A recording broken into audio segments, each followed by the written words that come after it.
reformer. I'm a Republican, but I was very touched by what he said. And I like what he said because I have young, and I think he's for the young people. I'm a Republican. Did you vote for the Clinton this year? Actually, I did vote for him. Did you vote for him again? I probably will have to. Still, this man remains something of a confused enigma. The liberal who raises the minimum wage for the lettuce pickers of Central California. The conservative who talks tough on crime here.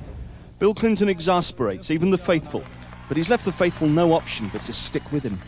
Well, they'll vote for Clinton no matter what, no matter how many times he sells out liberal positions on welfare, on capital punishment, on civil liberties, on the environment. They'll go along with him just because he's inches to the left of Bob Dole, or they think he is.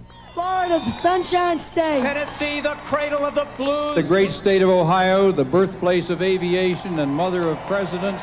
Back at the convention where Bill Clinton has been nominated without any dissent whatsoever, the hope is that the president will put today's latest scandal at his White House quickly behind him with a clarion call tonight on the issues.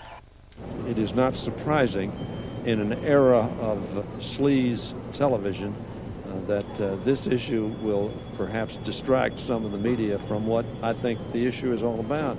People in my district care about their kids' future, their opportunities, their jobs, bringing the deficit down, keeping this country economically strong.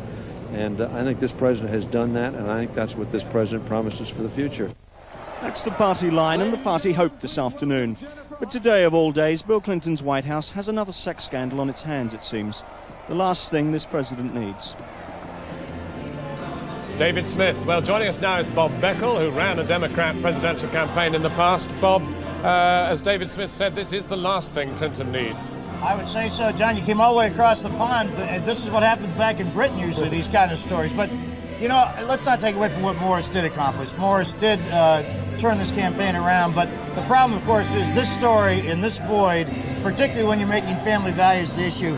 I could not think of a worse story. In fact, I almost believe that if I didn't know better, the Richard Nickers Plumbers were back. Well, it's just as if it had come out of Primary Colors. I mean, it sounds just like the raging novel in Washington. No, it really is true, John. I think back over the career in politics. I cannot think of a story quite as badly timed or with as worse substance for somebody as this one. Now, the good news, of course, for Clinton is he's got such a big lead in the polls. And in this day and age in America, you know, let's not suggest that prostitutes are an acceptable thing in American politics, but people a little